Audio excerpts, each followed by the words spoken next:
సాయి చంద్ మరణం అనేది నిజంగా మనం ఎవరు ఊహించింది కాదు. నాకైతే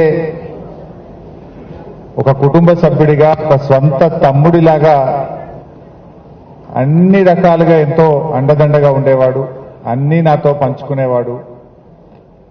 సంతోషం వచ్చినా మాట్లాడేవాడు, దుఃఖం వచ్చినా చెప్పుకునేవాడు.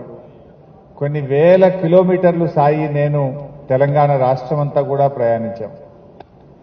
ఇంత ఆత్మీయమైనటువంటి అనుబంధం సాయితో ఉండేది.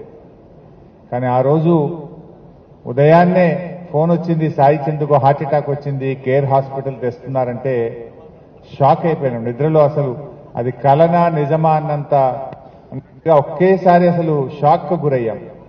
పరిగెత్తుకుంటూ కేర్ హాస్పిటల్కి వెళ్ళాను నేను. కానీ అక్కడికి వెళ్లేసరికే పాపం సాయి మనలో లేకుండా పోయారు.